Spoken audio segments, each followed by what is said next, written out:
우리 주님께서 오늘 이 좋은 날 주의 전에 모이게 하셔서 예배드리게 하신 그 은혜를 다시 한번 찬송하는 시간이 되길 바랍니다. 요즘 그 올림픽 경기 보시나요? 우리 한국 선수가 금메달 따고 이기는 모습을 볼 때에 내가 마치 그것을 성취한 것처럼 참 기분이 좋아집니다. 그래서 혈육이라고 하는 거, 우리 고국이라고 하는 것이 우리가 이역만리 미국 땅에서 살지만 얼마나 참 중요한지 다시 한번 느꼈습니다. 한국에서 제가 심우했던 교회에 두 장로님이 계셨습니다. 제가 성함은 말씀드릴 수 없고 A 장로님, B 장로님이라고 말씀드리겠습니다. A 장로님은 청년 시절에 자기보다 몇 살 아래인 B 장로님을 가르치셨습니다. 중고등부 교사로서 B 장로님을 가르쳤죠.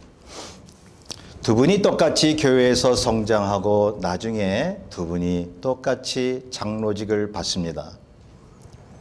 A 장로님과 B 장로님이 사업을 하셨는데 A 장로님은 몇 살 위이신 A 장로님은 양계장 사업을 하셨습니다.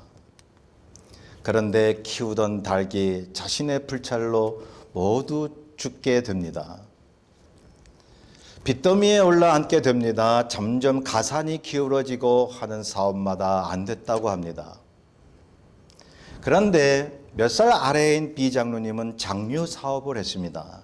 된장고추장 사업이에요. 사만식품. 한국에서 그래도 중소기업으로서 잘 나가는 회사입니다. 이분은 형통했죠. 그 큰 부자는 아니었지만 주변 사람들이 부러워할 정도로 재산을 어느 정도 모으게 됩니다. 이분은 조그만 회사를 가지고 있지만 그래도 남부럽지 않은 재산가입니다. 이분은 항상 한 달에 한 번씩은 사업장 예배를 드렸습니다. 한 몇십 년이 됐죠. 그 회사를 차린 지. 근데 한 달에 한 번씩은 어떤 일이 있어도 예배를 드려요. 제가 한국에 갈 때마다 저한테 전화를 해서 오셔서 설교 말씀 해달라는 그런 부탁을 하십니다. A 장로님으로서는 그래도 B 장로님이 전에 교회에서 자기한테는 제자였는데 한 교회에서 함께 신앙생활 하기가 어려웠을 수도 있습니다. 그런데 두 분이요, 아주 우정이 두터워요. 신앙심도 신실하십니다. 두 분의 공통점이 있는데 두 분이 상처가 많아요. 상처가 많으면서도 아주 믿음이 신실한 두 분이었습니다. A 장로님은 사업 실패로 많은 고난을 겪었는데 거기에 비해 B 장로님은 사업이 승승장구했으니 우리는 그런 생각을 해볼 수 있죠. 두 분 중에 누가 더 믿음이 좋아서 누가 더 하나님의 복을 받았는가? B 장로님 아닌가? 우리는 쉽게 그런 생각을 할 수가 있습니다. 믿음의 세계라는 것이 신비하고 오묘하고 깊어서요. 이게 흑백 논리로 단순 논리로 우리가 판단할 수가 없잖아요. 무조건 믿음이 좋아야 부자로 살고 믿음이 없으니까 가난하게 산다? 여러분, 성경이 그렇게 가르치고 있지 않습니다. 자, A 장로님의 사업이 도중에 실패하고 장애물이 많아서 사업이 일어서지 못했기 때문에 하나님의 복을 받지 못했다고 우리가 이야기할 수 있나요? 하나님의 때가 이분에게 아직 오지 않았기 때문에 그럴 수 있다고 볼 수 있겠습니까? B 장로님만 믿음이 좋아서 때를 잘 만나서 복을 받았다. 우리는 이렇게 또 생각할 수 있는가 하는 것입니다. 물론 그럴 수도 있습니다. 그러나 저는 반드시 그렇다고 생각하지 않습니다. 우리는 흔히 이런 말을 합니다. 때를 기다리라고. 누가 이렇게 막 고난 가운데 응답도 없이 막 기도를 하시면 누가 옆에서 그런 얘기를 해줄 때가 있어요. 하나님의 때가 다 있다고. 때를 기다리라고 말이죠. 근데 곰곰이 그 말을 생각해 봤어요. 하나님의 때, 그 하나님의 때를 기다린다라고 하는 것이 반드시 우리가 원하는 것이 이루어지는 게 하나님의 때인가? 너무 우리 중심으로 하나님의 때를 해석하고 있지는 않는가 말이죠. 자, 많은 경우 이미 하나님의 때는 왔었고 지금이 그때라고 말씀을 드리고 싶은 것입니다. 하나님의 때가 왔을지라도 우리가 보기엔 참으로 우리 뜻대로 잘 안 풀리고 장애물을 만나는 경우가 있습니다. 그래서 믿는 사람들 중에는 많은 사람들이 하나님의 때가 왔음에도 불구하고 하나님의 때가 아직 아니라고 그렇게 생각을 하는 것입니다. 아직 때가 아니라고 말이죠. 기다리고 있는 거죠. 물론 성경에 기다리라고 말씀하고 있어요. 그러면 우리가 원하는 것이 이루어지는 게 하나님의 때라고 하면, 우리가 그걸 기다리고 있다면 지금 기다리고 있는 그 시간들은 뭡니까? 하나님이 나와 함께하는, 개입하는 그러한 시간이 아닌 겁니까? 자, 성경을 보세요. 성경이 뭐라고 말씀하시는가 하면 전도서 3장 1절에 범사에 기한이 있고 천하만사가 다 때가 있다고 말씀합니다. 날 때가 있으면 죽을 때가 있고, 헐 때가 있으면 세울 때가 있고, 울 때가 있으면 웃을 때가 있고, 슬퍼할 때가 있으면 춤출 때가 있고, 사랑할 때가 있으면 미워할 때가 있다고 말씀합니다. 그런데 여기 중요한 말씀을 그 뒤에 하잖아요. 전도서 3장 11절에 하나님이 모든 것을 지으시되 때를 따라 아름답게 하셨다고요. 모든 게 하나님의 때라는 거예요. 우리가 죽을 때도 하나님의 때가 돼서 죽는 거예요. 병들었을 때도 하나님의 때가 됐기 때문에 그런 거예요. 우리 뜻대로 응답이 안 돼도 하나님의 때가 그렇기 때문에 우리가 그러한 고난을 겪는 것입니다. 그런데 하나님께서 전도서를 통해서 말씀하잖아요. 다 하나님 보시기에는 아름답대요. 의미가 있대요. 우리가 그 믿음을 가지면요, 뭐가 두려울 게 있을까요? 우리가 실패하든 성공하든 모든 게 하나님의 때라는 것인데, 아름답게 하셨다는 것인데, 모두가 다 하나님이 하시는 일이라는 것입니다. 그래서요, 우리가 기도 응답받고 우리 뜻대로 하나님이 인도하실 때만 하나님의 때라고 말해서는 아니 되는 것입니다. 성경은 오히려 장애물을 만나고 실패하고 우리의 삶이 어려워질 때가 하나님의 때임을 선포하고 있습니다. 우리는 믿음 생활하면서 왜 하나님의 응답이 계속 지연될까라고 하는 의문을 품을 때가 많이 있죠. 가는 곳마다 하는 일마다 왜 마음 아픈 일들이 생길 때가 있을까요? 하나님이 함께 하신다면. 그런데 성경은 그때도 하나님의 때라고 말씀하고 있습니다. 아브라함이 하나님이 지시할 땅으로 가서 이제 여긴가 보다 했는데 기근이 들고 애굽 땅으로 피신하고 왜 그러느냐 말이에요. 하나님이 가라고 한 땅이 그게 믿음으로 왔는데 왜 그 기근이 생기고 왜 도피하게 만들고 그러느냐는 거예요. 왜 그렇게 하시냐는 겁니다. 하나님의 때에 따라 그렇게 움직이게 하신 것입니다. 요셉이 꿈을 가졌는데 왜 그 꿈대로 이루어지지 않고 형들에 의해서 애굽 땅으로 팔려갔나요? 하나님의 때가 되었기 때문입니다. 요셉의 그 꿈을 일으키시려고, 성취시키시려고. 히브리 백성이 10여일 걸려 지름길로 가나안 땅에 갈 수 있었음에도 불구하고 왜 40년이 걸렸을까요? 하나님의 때가 아직 안 돼서요? 아니요. 40년이 하나님의 때인 것입니다. 히브리 백성이 하나님의 인도하심대로 갔는데 왜 홍해가 가로막고 있느냐고요. 히브리 백성으로 하여금 더디가고 안절부절하게 왜 만드셨을까요? 하나님이 만드신 때가 되었기 때문입니다. 오늘 본문에 보시면요, 그러니까 하나님의 때에 40년이 걸려서 가나안 땅에 다 왔는데, 가나안 땅을 목전에 두고 있는데 곡식 거두는 시기라고 말씀하고 있습니다. 이 곡식 거두는 시기가 되면요, 이 밀과 보리를 거두는 시기죠. 저 북쪽에 있는 헬몬산에 쌓여 있는 눈들이 녹는 거예요. 그러다가 이제 늦은 봄비가 내리기 때문에 그 시기에는 항상 요단 강물이 넘쳤던 것입니다. 우리 양력으로는 뭐 4월 좀 늦게 5월까지 그렇게 볼 수가 있는데요. 하필 그때에 오도 가도 못하게 그곳에 하나님이 왜 도착하게 하셨을까? 누구도 간섭할 수 없는 하나님이 정하신 하나님의 때였기 때문입니다. 여러분, 하나님 세계 안에서는요, 우연이라는 게 없어요. 하나님께서 알고 계셔요. 모든 것이 더디고 장애물이 많아 순조롭지 않은 인생길이라도 올해는 그것이 하나님의 때에 맞춰서 하나님의 길을 가는 것임을 믿고 있습니까?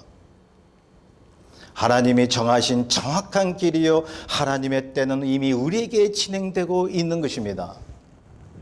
하나님이 장애물을 만나는 때를 주시는데 성경은 그 이유가 하나님의 능력과 성취의 때를 위해서라고 말씀하고 있는 거죠. 또 다른 어떤 새로운 때를 위해서 지금의 때를 주셨다는 사실이요. 성도 여러분, 문제 없이는 해결도 없습니다. 불행 없이는 행복도 없습니다. 슬픔 없이는 기쁨도 없는 것입니다. 모두가 다 하나님의 때인 것입니다.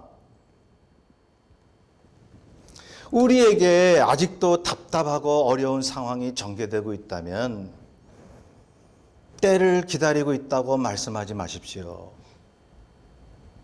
잘 되는 것만이 하나님의 때가 아니기 때문입니다. 이렇게 고백하세요. 내가 고난이 지금 심한데 어려운데 하나님이여 이 때를 주신 것을 감사옵나이다. 주여 이 때를 견딜 수 있도록 제게 믿음을 허락해 주시옵소서. 그러한 사람은 조급하지 않잖아요. 하나님의 응답이 빨리 안 와도 서운해하거나 막 서둘러서 왜 하나님 나한테 이러십니까? 그런 불평할 수가 없잖아요. 왜? 이미 때가 왔는데. 하나님이 하시는 일이 지금 내게 일어나고 있는데 하나님이 우리에게 어떤 의미와 성숙을 주시기 위해서 고난의 때도 주신 것이니 주여 내가 이럴 때 내가 주께 무엇을 할 수 있사오리까 라고 기도하는 우리들이 되면 어떻겠습니까?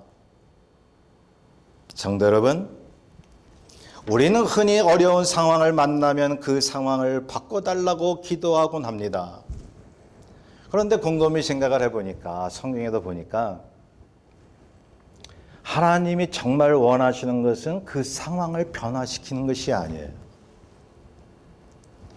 변하지 않은 상황 속에서 그 상황을 견딜 수 있도록 내가 편하기를 원하시는 하나님.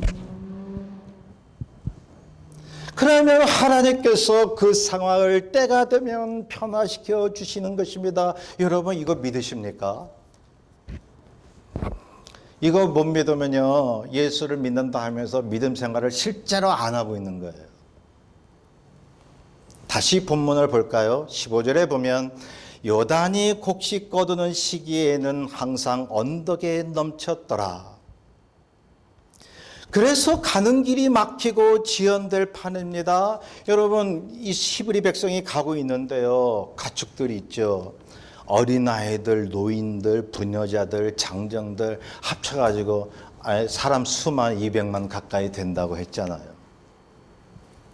거기에다가 각종 기물들이 가야 할 길, 넘치는 요단 강물 때문에 막히게 된 것입니다. 하필 왜 그때라고 우리는 이야기할지 모르나 지금 이 백성들은 하나님의 길을 가고 있습니다. 하나님의 길인데 어떠한 장애물이 나타나든 그 우리에게 문제가 될 게 있나요?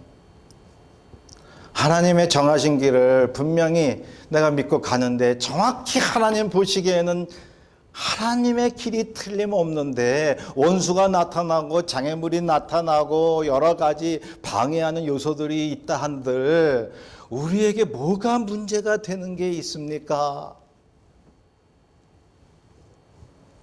하나님께서 정확한 하나님의 때에 강물이 넘치게 하신 것입니다. 그때에 히브리 백성을 그 장소에 통독해 하신 것입니다. 하나님이 원하셨던 계획하셨던 새로운 때를 위해서 말입니다. 그게 복선이었죠. 하나님이 새로운 때를 만드시기 위한 포석을 깐 것입니다. 그래서 성경에도 또 우리 생활 속에도 제 개인 생활 속에도 무슨 일이 안 좋은 일이 일어나면 하나님 이거 뭘 위한 복선입니까? 그러나 이 때를 감사하게 하여 주시옵소서. 여러분 이것이 우리 믿음의 삶의 원칙 아닙니까? 여러분 믿으세요? 그때 여호수아는 하나님이 시키는 대로 행하기 시작합니다. 여러분 주님이 시키시는 대로만 하십시오. 그게 우리가 살 길이에요. 여러분 예수 그리스도를 믿고 산다라고 하는 게요. 이게 제가 자꾸 말씀드리지만 만만한 게 아닙니다. 대충 예수 믿으려면 그렇게 살 수가 있어요. 대충 예수 믿고 사는 사람은 그렇게 살고 있다고요.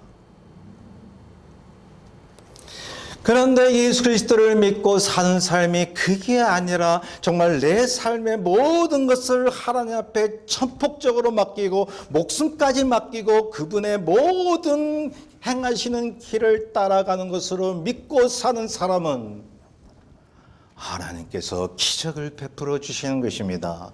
하나님께서 놀라운 일을 베풀어 주시는 것입니다. 때에 따라 하나님의 그 은혜를 충만케 하십니다. 그게 우리가 살 길이라는 거예요. 저는 목사라도요. 정말 아침에 뉴스 틀으면요. 그냥 불운한 소식, 거의 불운한 소식이에요. 듣는 얘기들. 하나님의 그 놀라운 은혜, 그 체험이 없으면 저는 하루도 못 살 것 같다는 고백을 항상 하거든요. 하나님께 의심하거나 불평하지 않고 하나님이 시키시는 대로만 하면 하나님께서 분명히 나의 가정과 또한 나의 사역과 우리 교회 모든 성도들의 삶을 책임져 주신다. 성도 여러분, 장애물을 만나도 하나님이 하시는 일로 믿으면 무엇이든 그 장애물은 오히려 우리의 신앙의 복이 되는 것입니다. 왜죠? 하나님의 준비하신 그 때를 경험할 수 있는 단계이기 때문에 그런 거죠. 15절에 보면 언약궤를 맨 제사장들이 먼저 요단강물에 발을 담궜다고 말씀하고 있습니다. 이 언약궤를 보면요. 그 상자 안에 세 가지가 들었잖아요. 첫째로 모세의 두 돌판입니다. 십계명입니다. 두 번째로 하늘에서 내려주신 만나인 것입니다. 세 번째로 아론의 쌍난 지팡이가 있습니다.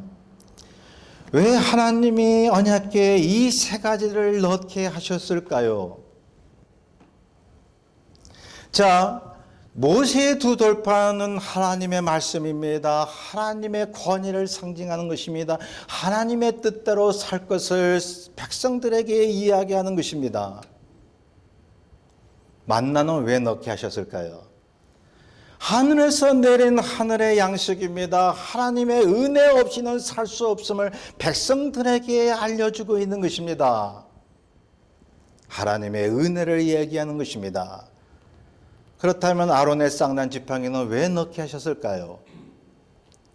하나님의 권위를 이야기하는 것입니다. 하나님 외에 우리 모든 백성들, 저와 여러분의 삶을 책임줄 신이 이 땅에 없다는 것입니다. 오직 여호와 하나님, 오직 예수 그리스도만이 우리의 생명이고 우리의 삶의 주인임을 말씀해 주고 있는 것입니다. 그래서 이 세 가지는 모두 하나님의 주권을 말씀하시는 것이니 여러분, 제사장들로 하여금 언약궤를 메고 히브리 백성 앞서 나가게 하신 것이 아니겠습니까?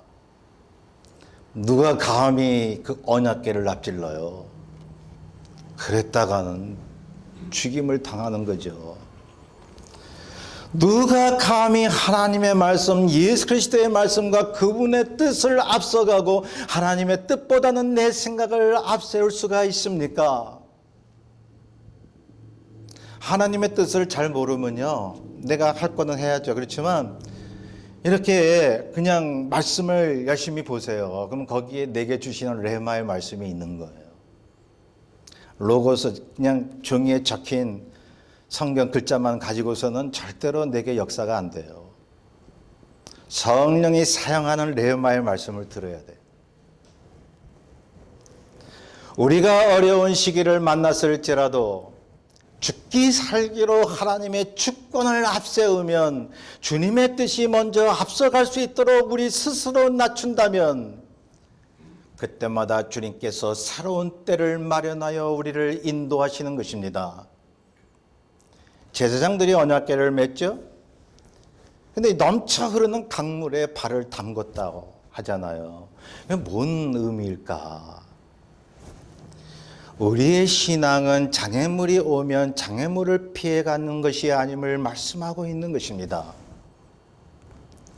여러분, 우리가 살다 보면 나를 방해하는 사람이 있잖아요.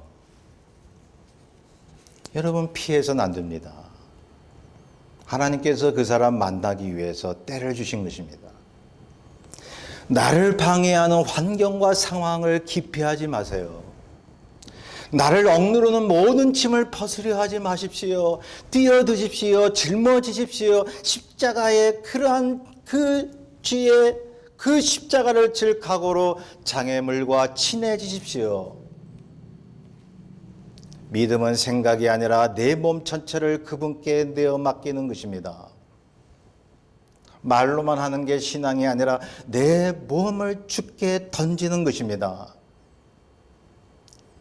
그렇게 했더니 말이죠, 홍해가 갈라졌듯이 이 장애물인 요단강이 갈라지고 말라버리기 시작하는 거예요. 놀라운 기적입니다. 여러분, 기적이라고 하는 것은 이게 매번 그냥 자주 일어나면 어떻게 기적이라고 할 수가 있겠어요?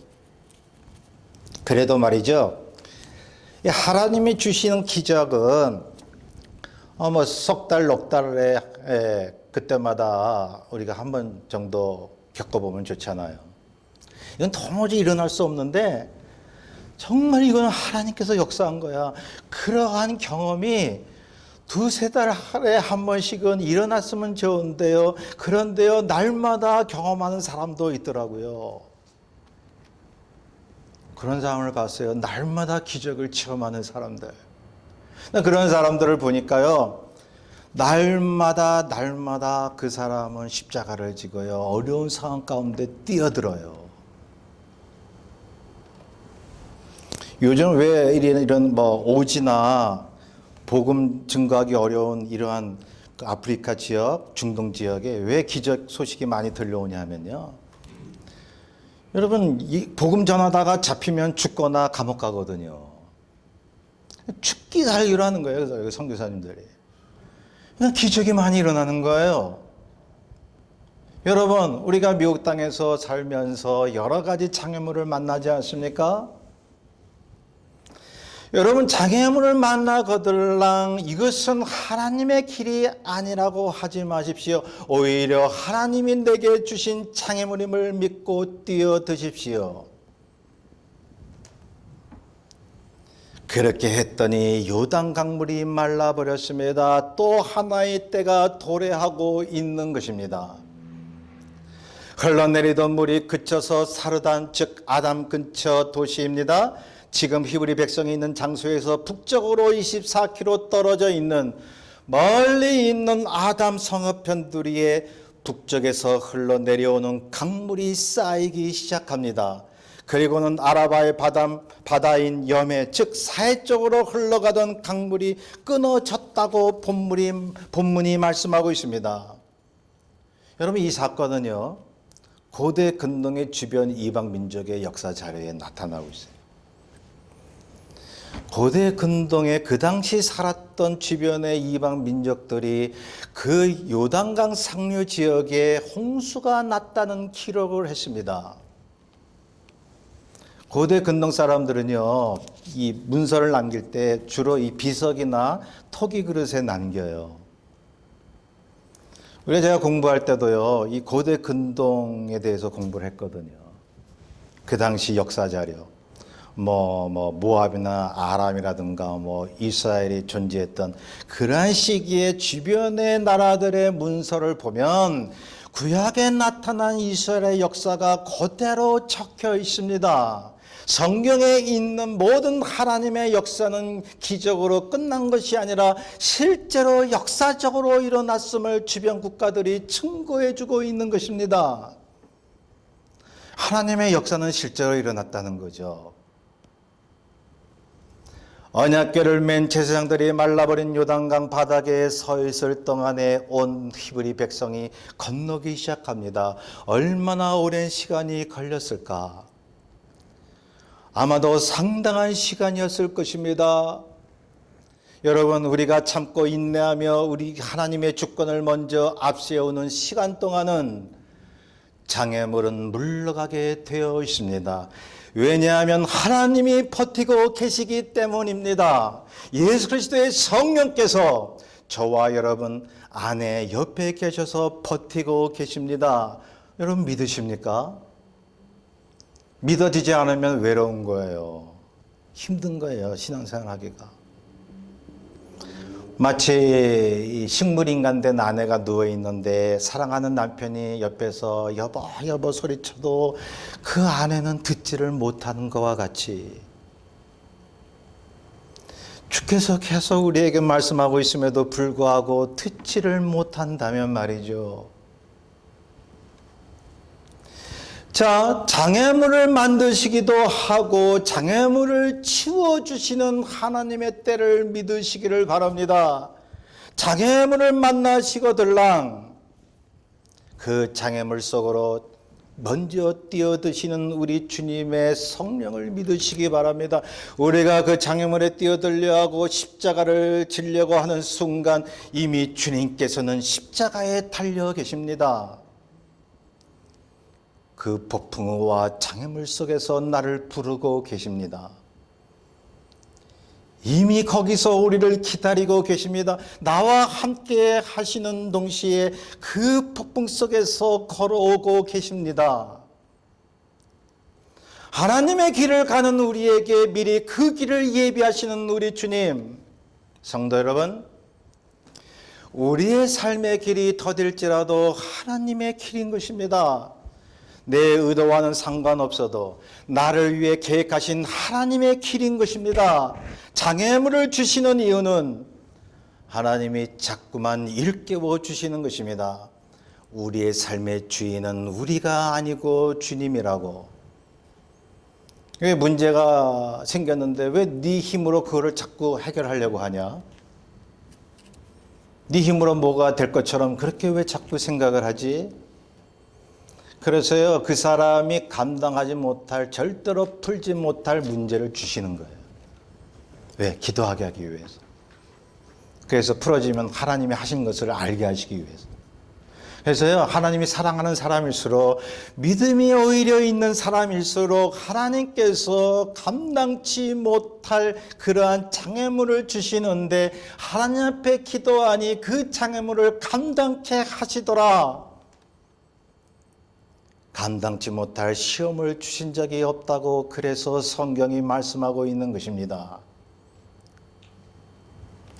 자, 하나님 우리 주 예수 그리스도이신 그분께 맡기고 살라고 말씀합니다. 이미 우리는 신분이 변화됐고 영적인 체질이 바뀌었고 천국 시민이 되었습니다. 사는 방법을 알라고 주께서 말씀하고 있습니다.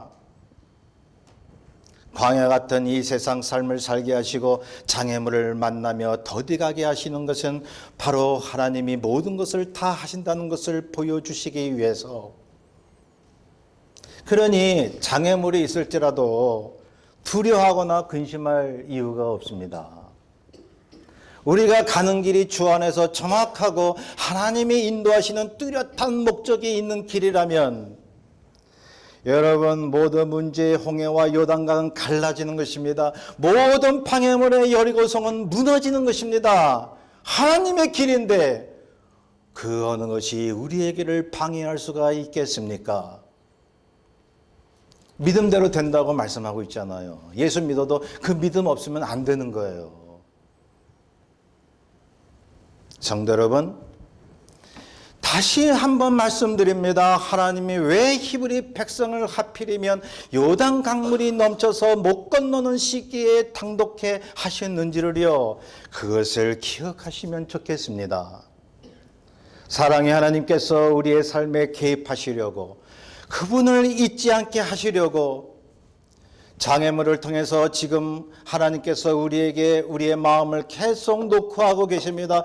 주님을 잊을까 봐, 믿음을 잃고 세상에 빠질까 봐, 자꾸 다른 마음 품을까 봐 자꾸 우리의 마음을 두드리고 계시는 것입니다. 뭘 통해서요? 장애물과 고난을 통해서요. 오히려 잘 되게 하시면 잘못될까 봐. 제가 봤어요. 제가 40년을 신앙생활하고 사역하면서요, 잘 되면 주님 배반하는 사람 많아요. 자기 힘으로 된 줄 알아요. 그러나 모든 것이 막히고 정말 어렵게 산 사람들은요, 그분들에게는 주님밖에 없거든. 주님만 보고 사는 거예요, 그분들은요. 주님의 음성을 듣지 않고 장애물로 인해 하나님을 원망하고 외면한 사람들은 광야에서 모두 엎드러져 죽었습니다. 그러나 어려운 장애물을 만나 힘들 때도 하나님에 대한 믿음의 밧줄을 끝까지 부여잡은 사람들은 가나안 땅에 들어갔습니다. 하나님의 백성이 될 수 있었습니다. 하나님의 도우심을 경험할 수가 있었습니다. 우리도 장애물을 믿음으로 뛰어넘는 슬기로운 주의 자녀들 되시기를 간절히 주의 이름으로 부탁을 드립니다. 우리 뜻을 잘 생각하면서 찬송가 523장 찬송하겠습니다. 523장입니다. 날 구원하신 주 감사, 모든 것 주심 감사, 지난 주